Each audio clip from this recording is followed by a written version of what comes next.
All right. Hello, everybody. Welcome to another episode of Bout That Podcast, episode 8, week 7 of the Fantasy Football Week. I am Neil Blakemore, your host, and as with me as always is our co-host, Mr. Luis Cruz. Luis, how we doing today? I'm doing well. I got my second win, so that's like 2 wins in a row. I didn't even know that Wow. was a thing. I didn't know that people could win like you win one week and then you win Uh-huh. another week. That's like Not, not yeah. I mean, not for most of us, right? I mean, I just got my third win of the season, but it hasn't been a back-to-back, so I'm in need of that myself. yeah. But I hear you. So I'm happy about that. Good, good, good, good.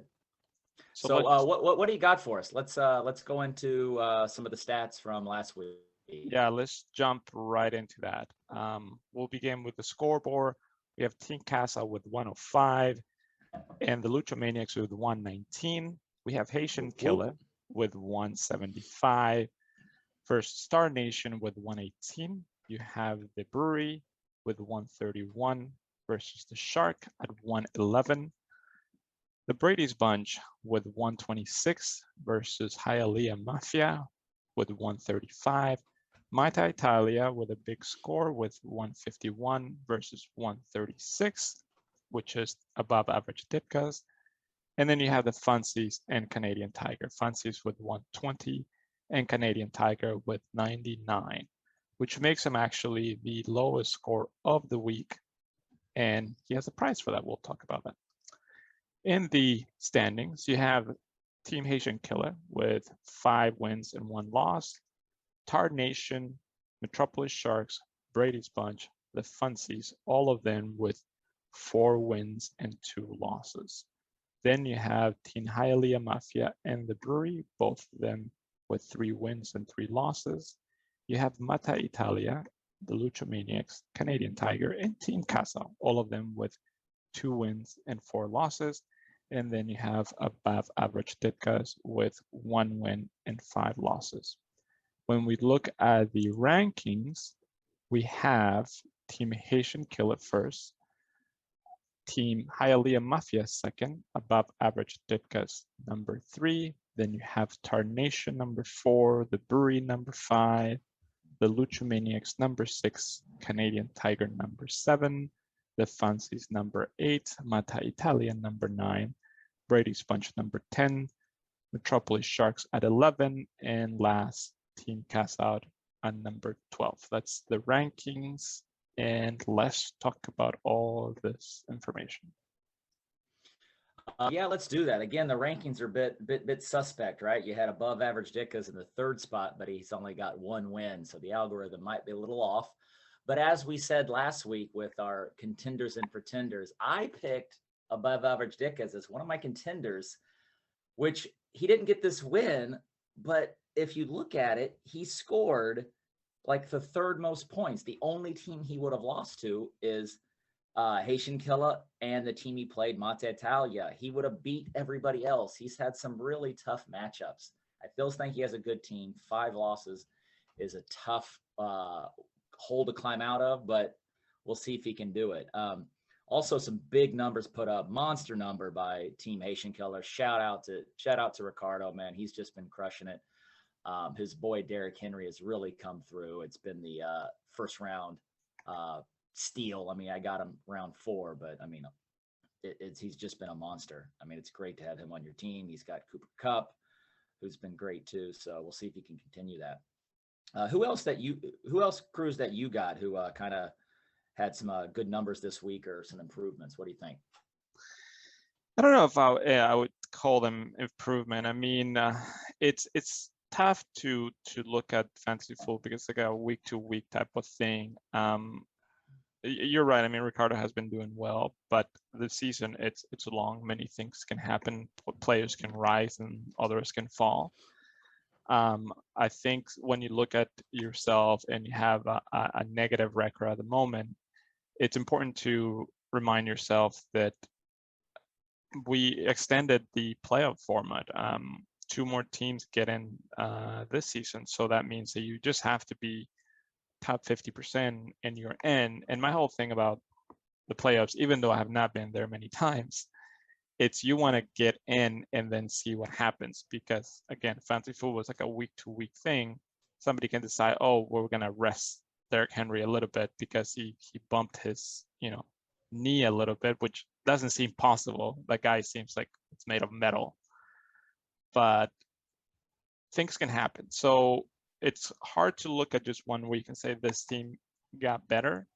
I know that some teams don't have their starters, like I mentioned last week with Rob that lost Russell Wilson, and that affected, I think, a whole bunch of teams, because I know it affected me having Tyler Lockett, and I'm sure the owner of DK Metcalf also misses him, which it's Rob, I believe. So that's both DK and Russell Wilson that he lost, and then CMC, who's supposed to be like this amazing running back, he just can't get healthy at the moment. So yeah, he definitely can't stay healthy, and I don't know if he's going to be the picks number ones next year moving forward. We'll see how that works out, but yeah, it's definitely a fickle thing, this fantasy football. But with that being said, we have again, we had the prize this week, right? Our biggest loser of the week is, drum roll, brrr, that's my attempt at a drum roll. It's Canadian Tiger.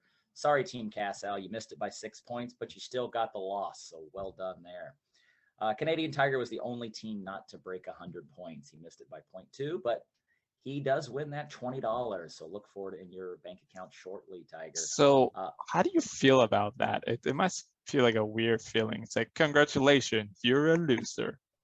I mean, yeah, but hey, I mean, if $20 is $20, right? Yeah, so if you're gonna lose any week by the fewest points possible, I guess it's this week is to do it. You got to do it. Yeah. Well, yeah, absolutely. And we might have, we kind of should have done it this week. I think we're going to get some low numbers in week 7, man. Oof. We have a lot of buys this week. I mean, for instance, I'm just going to give you an example of just my matchup. I mean, myself, I have some buys as well, but the Funsies has almost her entire squad on a buy except for 3 or 4 people. That's my opponent. It seems like I lucked out on that. So if I don't win this week, it's just the fantasy gods aren't with me this week. They're going to be with the Funsies. But Stacy's not the only one.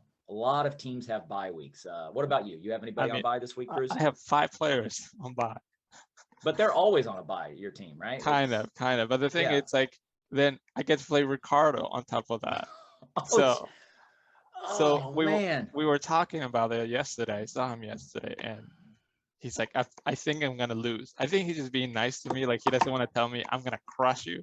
Oh man, I love some Ricardo, man. Like, I mean, come on, like a big players as well, like Elliott, Jefferson, my wide receiver, and then a few other players that I think were coming up, such as my tight end and Emmanuel Sanders. So absolutely, he had some players on a bye as well. His quarterback, I think, and he's got the quarterback wide receiver combo I'm looking at here. They're both on a bye, but other than that, I mean, it's just the quarterback really. You can plug in a wide receiver, and he's still got Henry and Cooper Kupp. So I think you're going to be in the loss column this week. That's my prediction. I'll confer with Hannah, the predictor, to see if that is going to be accurate this coming week, but it's going to be tough. So I'm always going to be rooting for the person playing Ricardo. Ricardo knows this. If this is incorrect, Ricardo, please send us a text in the chat and let us know if that's not correct, because I always root against you. You always root against me. We still play one more time this year. I'm going to catch that W. You know I am. So I think for the buys, I mean, that's kind of it when you look at what's going to happen. I mean, I know that teams, like you said, many are on buy. So let's actually take a look at really quick who is playing each other on week 7. Let's do it. And let's see if we can get any more information. So like I said, Teen Haitian Killer will play the Lucha Maniacs. Canadian Tiger will play above average Ditkas. The Brewery will play the Funsies. Team Castal versus Manta Italia. Brady Sponge versus Star Nation. And Teen Hialeah Mafia versus the Shark. So one of the things that actually, now that I look at these teams playing each other, I noticed that this season so far, we haven't had like that. Usually in our league, the difference between teams is just a few points. I kind of feel like this season there are kind of like clearly stronger teams so far, and then you kind of have like a bottom team. There's kind of known. It's like the U.S. economy where the middle class is disappearing, and the richer are getting richer, the poor are getting poorer. Yeah, it seems to work out that way, and it doesn't seem the rich really care about the poor. It's kind of like the U.S. economy, right? Yeah, I exactly. mean, Ricardo's not trading anybody away, like trying No. to help anybody, right? So I can definitely see that. Yeah, but years past, we've always had those really close matchups where it came down to the last game of the week, and who knows? I mean, it still might work out that way, especially with the 6-team playoff format we have. So I'm looking forward to it. We'll see. Yeah, I think that's it for this week. I think this week is a shorter episode, and I think that is it for us. All right. Well, that sounds good. I mean, it's it for you for next week for sure. Yeah. But again, I'll be rooting for you. Thank you. I appreciate You're that. welcome. You're welcome, my co-host and all. All right, guys. You guys enjoy the week, and we'll see you guys next week. Bye-bye. Bye-bye.